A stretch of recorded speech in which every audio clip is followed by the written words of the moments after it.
Bonjour à tous et bienvenue dans cette nouvelle vidéo, bienvenue sur JLS Drive.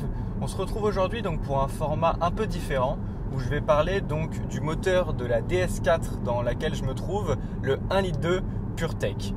Si mes vidéos vous plaisent, n'oubliez pas de vous abonner à la chaîne, de liker et de me donner votre avis en commentaire. C'est hyper important pour moi d'avoir vos retours afin que je puisse adapter un peu les vidéos que je crée.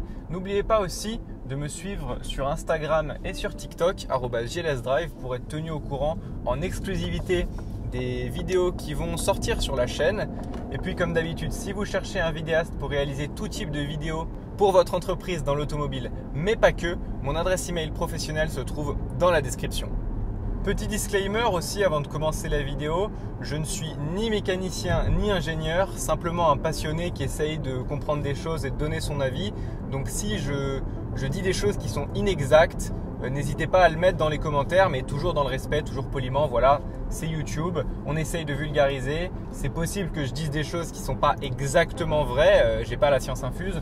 Donc voilà, si jamais, n'hésitez pas à le mettre en commentaire, mais toujours sympathiquement.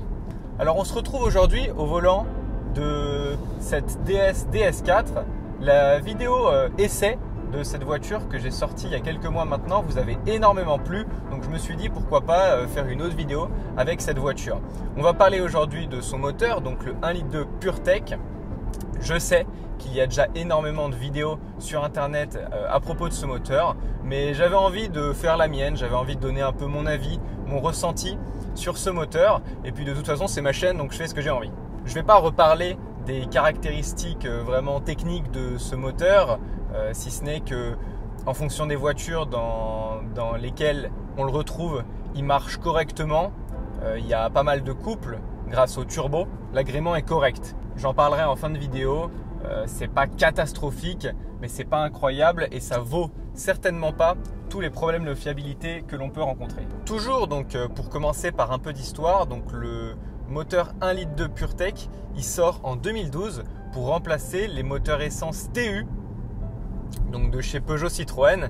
Les moteurs TU, c'était des moteurs qui étaient vieillissants, c'était des moteurs atmosphériques. Et donc en 2012, PSA sort le 1,2 litre PureTech qui s'appelle à l'époque ETHP pour les versions turbo et VTI pour les versions essence. Alors c'est un peu compliqué, il y avait le 1 litre VTI qui faisait 68 chevaux qui était techniquement aussi un THP PureTech mais donc VTI atmosphérique. Il y avait le 1,2 litre, mais grosso modo le plus petit c'était le 1,2 litre PureTech qui a aussi sorti 68 chevaux et donc en version atmosphérique, et il y a eu, c'est monté jusqu'au 1,2 litre PureTech 155 chevaux en version turbo. Donc le nom technique de ce moteur c'est EB, et évidemment il y a eu plusieurs déclinaisons, donc le EB0, le EB2, le EB2 FAD, il y avait des versions HNY il me semble. Donc voilà, mais globalement on va dire avant, il me semble 2016, le moteur s'appelait 1,2 litre THP et il a ensuite été rebaptisé PureTech. C'est un temps où les constructeurs se sont rendus compte que mettre des noms PureTech, ça faisait un peu plus marketing que THP, qui voulait dire Turbo High Pressure. Le moteur, donc ce 1,2 litre PureTech, moi je vais surtout parler de la version turbo parce que c'est celle qui nous intéresse aujourd'hui. Ce 1,2 litre PureTech, il équipe donc toute la gamme Peugeot, Citroën et DS, aussi la marque Opel et quelques modèles de chez Jeep, Fiat et Toyota. Donc pour reprendre très rapidement les caractéristiques techniques de ce moteur, c'est donc un 3 cylindres turbo d'1,2 litre de cylindrée qui développe aujourd'hui, en général, on le retrouve en version 130 chevaux, donc version turbo 130 chevaux. Comme je l'ai dit tout à l'heure, il y avait des modèles atmosphériques qui développaient un peu moins de 70 chevaux et la plus grosse version turbo a développé jusqu'à 155 chevaux. Mais nous, le modèle qui nous intéresse vraiment aujourd'hui, c'est le modèle 130 chevaux qui est celui qu'on retrouve aujourd'hui. On retrouve plus que celui-là dans les véhicules du groupe Stellantis. Donc voilà, on va parler vraiment du 1,2 litre PureTech 130 chevaux. Concrètement, c'est quoi les problèmes de ce bloc? Je ne vais pas expliquer en détail le fonctionnement d'un moteur, mais ce qu'il faut retenir, c'est que dans un moteur, il y a une courroie ou parfois une chaîne qui vient synchroniser le mouvement des arbres à cames avec le mouvement du vilebrequin. Les arbres à cam, c'est ce qui active les soupapes. Et les soupapes, c'est ce qui permet de faire rentrer le mélange air-essence dans la chambre de combustion. Et donc pour ouvrir correctement ces soupapes, pour synchroniser le mouvement d'ouverture de ces soupapes avec le mouvement du piston, pour éviter que le piston vienne abîmer les soupapes, on utilise donc une courroie qui tourne et qui vient synchroniser, donc comme je l'ai dit, le mouvement du vilebrequin avec le mouvement des arbres à cam. Sur certains moteurs, donc c'est une courroie.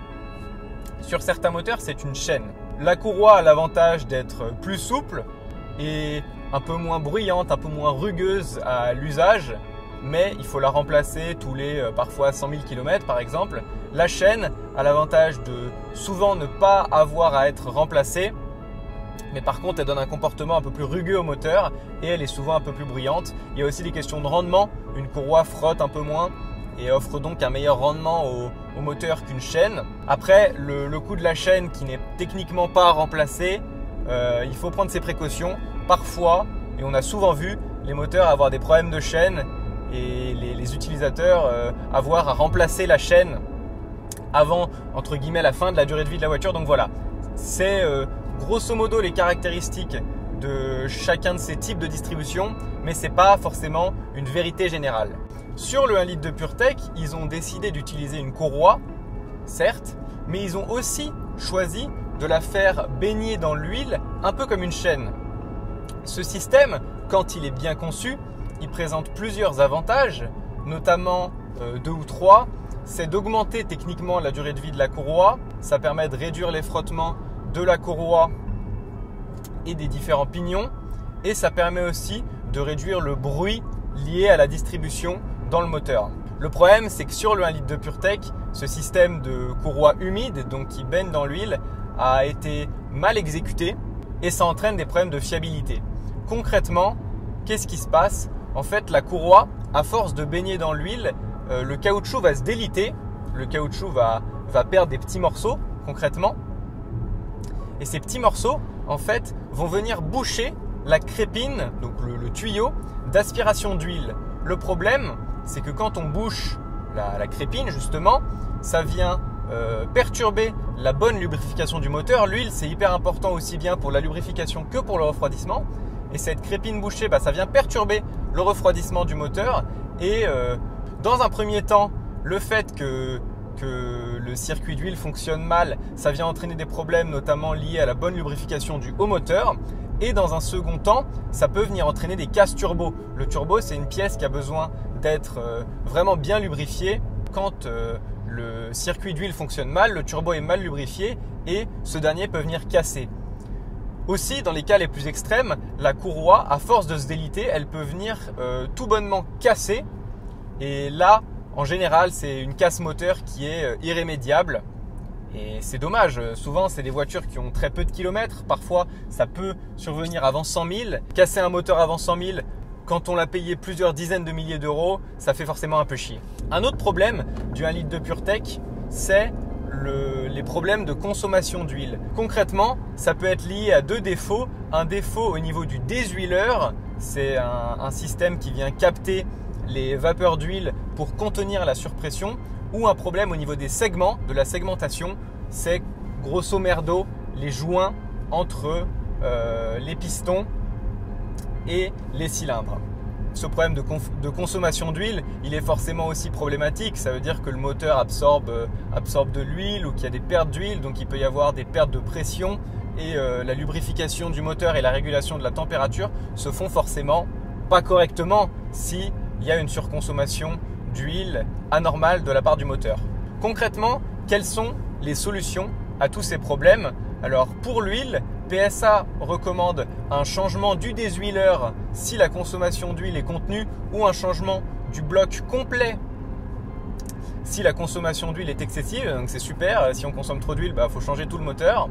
Et pour la courroie, moi ce que je recommande, c'est déjà de respecter scrupuleusement les préconisations. Sur certaines voitures, c'est 6 ans et 100 000 km. Sur d'autres modèles, c'est parfois 4 ans et 80 000 km. Ça fait vraiment peu pour une courroie. Mais si c'est les préconisations, il vaut mieux les respecter vraiment scrupuleusement en temps et en heure. Surtout que cette courroie est réputée pour ne pas tenir, quoi. Ensuite, c'est hyper important de vidanger vraiment régulièrement le moteur. Ça permettra d'évacuer toutes les impuretés liées justement au fait que la courroie se délite. Et c'est ce qui pourra, c'est un peu la seule solution, en tout cas, pour pouvoir éventuellement sauver votre moteur. Il faut le vidanger plus que régulièrement pour évacuer toutes ces impuretés. Et puis, toujours faire l'appoint d'huile. Ça, c'est hyper important pour que le niveau soit toujours correct si jamais il y a une surconsommation. Une autre chose qui peut être pas mal, c'est d'acheter un gabarit à courroie de distribution. Concrètement, ça se trouve pour une quinzaine d'euros sur internet. Et en fait, c'est un petit gabarit qui va venir se placer sur la courroie. Donc on peut voir par le bouchon de remplissage d'huile. Et ce gabarit en fait va venir mesurer l'épaisseur de la courroie. Deux cas de figure, la courroie rentre dans le gabarit, elle n'est pas trop épaisse. Ça veut dire qu'elle n'est pas gorgée d'huile et qu'elle est donc techniquement, théoriquement pas en si mauvais état que ça, à prendre avec des pincettes. Et second cas de figure, la courroie ne rentre pas dans le gabarit, ça veut dire qu'elle est gorgée d'huile et donc qu'il y a une chance qu'elle se détériore. Et dans ce cas-là, il vaut mieux la remplacer assez rapidement. Pour terminer un peu cette vidéo, la question que peut-être plusieurs personnes se posent, est-ce que je recommande d'acheter un litre de PureTech? La réponse est évidemment non. En fait, pour moi, ces problèmes de fiabilité ne viennent absolument pas être compensé par un moteur avec un super agrément, avec des super sensations. Le moteur, il est bof, l'agrément de conduite est bof, il marche bof et avec une fiabilité qui est vraiment très très très bof. Je recommande absolument pas d'acheter forcément un litre de PureTech. Maintenant, si jamais on vous met le couteau sous la gorge pour en acheter un, les 2-3 trucs à vérifier. Déjà, il faut essayer de s'assurer dans la mesure du possible que vous dirigez vers un véhicule qui a roulé régulièrement. En fait, à l'arrêt, le bas de la courroie baigne dans l'huile et le haut de la courroie forcément sèche. Et cette différence entre le bas et le haut peut venir augmenter le chance que la courroie se détériore, voire casse. Donc il faut s'assurer dans la mesure du possible avec des factures que c'est un véhicule qui a roulé régulièrement plutôt qu'un véhicule qui a été arrêté pendant un certain temps. Ensuite, le deuxième conseil que je peux vous donner, c'est d'acheter un véhicule avec un entretien qui est scrupuleux, qui est chirurgical. Si vous avez le moindre doute, s'il manque le moindre tampon dans le carnet ou la moindre facture, n'y allez pas. C'est vraiment hyper important que la voiture ait été vidangée plus que régulièrement, que la courroie ait été changée en temps et en heure. C'est ce qui fera toute la différence en fait dans le cas où vous décideriez quand même de faire cette énorme erreur qui consiste à acheter un litre de PureTech. Et enfin, le dernier conseil que je peux vous donner, c'est éventuellement d'investir dans ce petit gabarit à courroie dont je vous ai parlé, qui vous permettra le jour d'un éventuel achat de mesurer en fait la largeur de la courroie et de voir si elle est déjà gorgée d'huile ou non, de voir si elle risque de poser des problèmes ou non. Et voilà, c'est les 2-3 conseils. Après, le conseil suprême, c'est de ne pas acheter de 1 litre de PureTech. Franchement, j'adore PSA, j'adore les voitures que le groupe propose, j'adore les Peugeot, j'adore les DS, mais il faut reconnaître que ce moteur, c'est une daube absolue en termes de fiabilité. Et plusieurs fois autour de moi, j'ai entendu des personnes qui avaient 1 litre de PureTech dans leur voiture et la voiture s'est mise en sécurité à 80 000. Le garage leur a dit c'est passé à ça que la courroie pète. Quand on lit les témoignages sur internet, il y a quand même beaucoup de personnes qui témoignent de problèmes. Maintenant, il y aura toujours des gens, et notamment dans les commentaires de cette vidéo, qui diront moi j'ai 1 litre de PureTech et je l'entretiens correctement et il n'y a aucun souci. C'est vrai.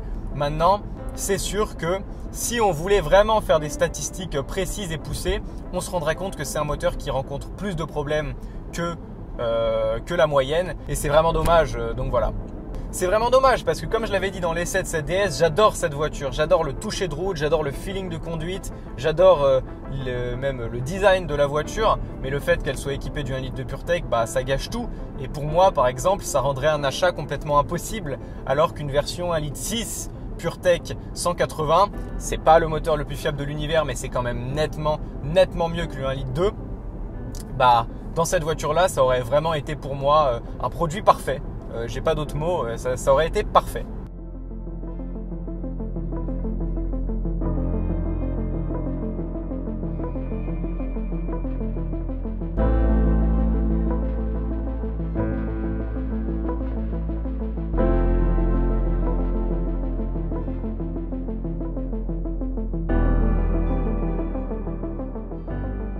Cette vidéo touche à sa fin, j'espère qu'elle vous a plu. N'oubliez pas de liker et de me donner votre avis en commentaire, de me faire un petit retour sur ce format un peu où on discute, où on parle ici de moteur. Moi, j'ai apprécié l'affaire. N'oubliez pas de vous abonner sur Instagram @JLSDrive et de me suivre sur TikTok. Vous y retrouverez un peu des petites exclusivités et puis des formats courts qui retracent un peu les différentes vidéos pour vous donner envie de venir les voir. Et puis, c'est toujours la même chanson que vous commencez à connaître si vous cherchez un vidéaste pour votre entreprise. N'hésitez pas à me contacter. Mon adresse email professionnelle se trouve dans la description. Et puis, dernière chose dont je peux parler, si vous cherchez à acheter ou à vendre un véhicule ou même à le faire nettoyer, si vous cherchez des prestations de detailing vraiment des nettoyages en profondeur réalisés par un professionnel, n'hésitez pas à contacter ADEC Auto.